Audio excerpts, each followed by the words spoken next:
The Devil All the Time is an American psychological crime drama film released in the year 2020. The plot of the film follows a troubled boy named Arvin Russell who lives a struggling life after the death of his parents. However, following his father's footsteps, he devotes his life to protecting those he loves in a backwoods town packed with corruption and brutality.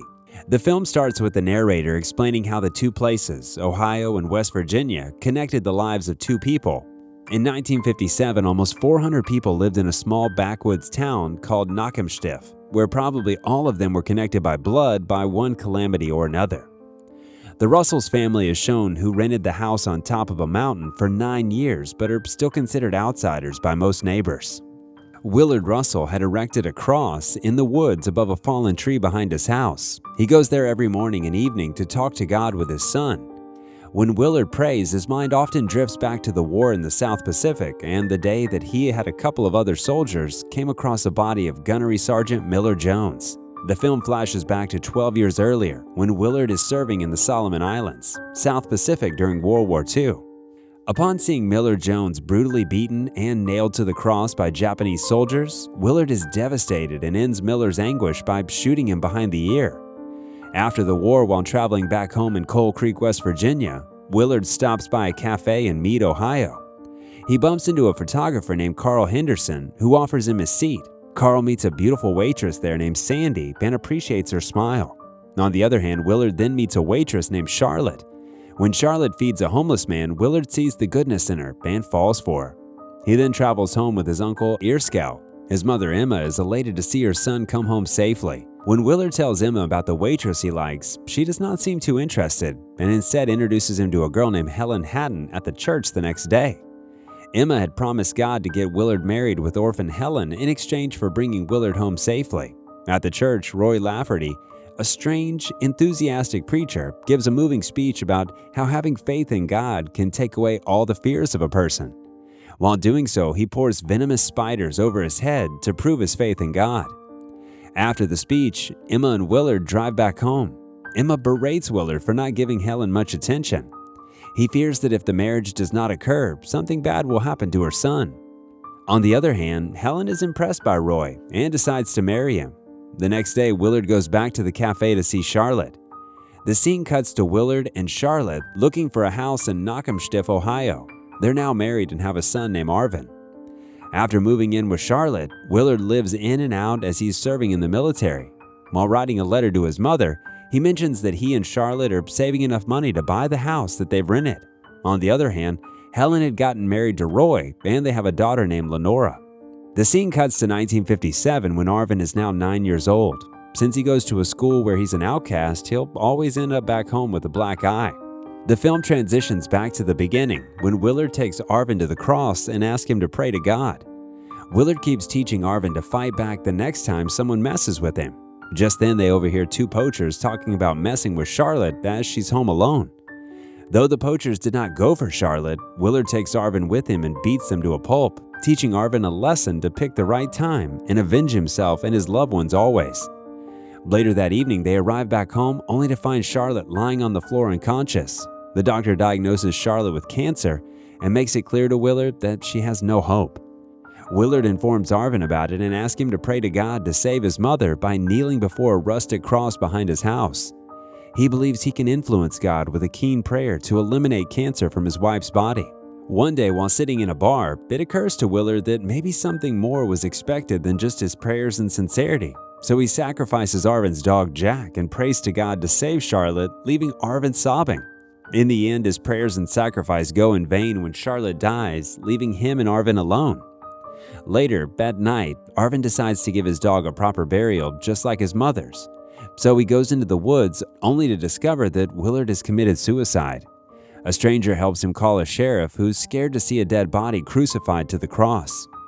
The scene cuts to 7 years earlier in Coal Creek, West Virginia, when Lenora is a baby. Roy is bitten by a spider on his face during one of his sermons and has gotten his face swollen due to a severe allergic reaction. So Roy has been staying in a dark closet for a fortnight waiting on an answer from his Lord. After Roy thinks he's got an answer from his Lord, he comes to believe that he can resurrect the dead. So he takes Helen out for a ride. Helen stops by Emma's and gives Lenora to her so she can watch her for some time. Roy takes Helen into the woods and stabs her in the neck with a screwdriver. When Helen bleeds to death, Roy tries to resurrect her by praying and begging to God, but to no avail. Worried, he buries Helen in the woods and drives to town with his friend Theodore. Roy decides to tell the police that it was an accident, but Theodore makes him realize that he's a crazy person for killing his wife just to test his faith. The next day, Theodore wakes up in the car and is worried to see that Roy's not there. The scene cuts to Roy, who's in a car with Carl Henderson and his wife Sandy. He was picked up by them when they offered to help Roy and take them to West Virginia. However, they stop by a lake on their way where Carl asks Roy to have sex with Sandy so he can photograph them. Roy is flabbergasted to hear such a thing and refuses to do so. Carl is exasperated by him and in his fury shoots him to death. It turns out that Carl and Sandy are serial killers who pick up male travelers and ask them to sleep with Sandy while Carl takes photographs before killing them. The scene cuts to Coal Creek, West Virginia in 1957. Arvin arrives at Emma's house where he meets Lenora, who becomes his adopted stepsister. They live as a family of 4 with the 2 orphans, Arvin and Lenora, brought up by grandmother Emma and Uncle Erskine. The scene cuts to 1965 when Arvin and Lenora are all grown up. Emma and Lenora are preparing a cake for Arvin's birthday. Erskine gives Arvin his father's German Luger pistol as a birthday present that Willard brought back from the war. At school, Lenora is bullied by the boys for her pious manner and pinched face. However, when Arvin finds out about it, he tries to fight the boys but is outnumbered. Arvin is overly protective of Lenora and accompanies her to the graveyard every day when she visits her mother's grave after school. While Lenora prays for her parents immensely, Arvin does not believe in praying. The death of Roy is unbeknown to Laura and she keeps hoping for him to return. The church's preacher leaves town for a while and before leaving, instructs Lenora to take care of his sister's boy who's supposed to come to West Virginia from Tennessee and take his place. Finally, the new preacher, Reverend Preston Teagarden, arrives and is warmly welcomed by the town at the church. Seeing the handsome Reverend, Lenora instantly feels attracted to him. However, Emma and Arvin boil with anger when the narcissistic Preston belittles Emma's choice of food. One day, Arvin decides to teach the bullies a lesson, so he drops Lenora at the graveyard and leaves. When it starts to rain, Lenora meets Preston outside the church and he offers to take her to a peaceful place in his car.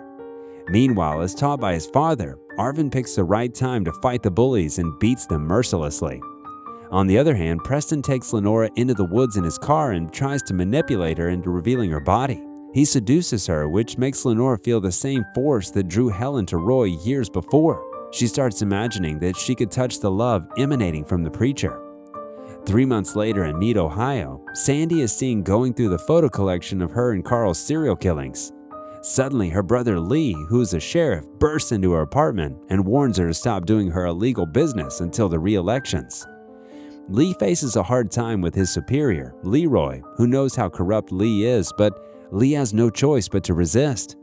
Meanwhile, Carl and Sandy pick up another hitchhiker, Gary, who was supposed to leave for the Vietnam War. After capturing his photos with Sandy, Carl shoots him to death. However, Sandy is not ecstatic about the killing as Gary cried a river before dying. On the other hand, after Lenora discovers that she's pregnant, she informs Preston about it. However, Preston denies accepting that's his child and manipulates Lenora into thinking that she did what she did for her God. He persuades her to kill the child or else it will bring defamation to her and her grandma. Lenora starts getting pregnancy sickness and Arvin looks after her. However, Lenora keeps the news of her pregnancy a secret. She decides to hang herself to death to keep her family from getting defamed. But at the last moment, she decides not to go through with the suicide. However, things don't work out in her favor as she slips off her support and dies. By the time Arvin finds her hanging, it's too late as Lenora has already died. A few days later, Arvin finds out from a police officer that Lenora was carrying a baby. At first, Arvin does not believe it, but then suspects that Preston must be the father. Meanwhile, Preston finds another prey, which is again another girl. However, Arvin sees him making out and decides to take action against him. Without telling Emma and Erskine anything, Arvin bids them goodbye and leaves for the church where he finds Preston sitting alone. At first, Arvin decides to kill Preston directly, but then he tries to talk him through what he did to his sister Lenora. Preston understands that Arvin has been spying on him, but just then Arvin points his gun at him, asking him to spill the truth. However, Preston keeps on lying and calls Lenora delusional, making Arvin angry. In his fury, Arvin shoots Preston with his father's pistol multiple times and runs away.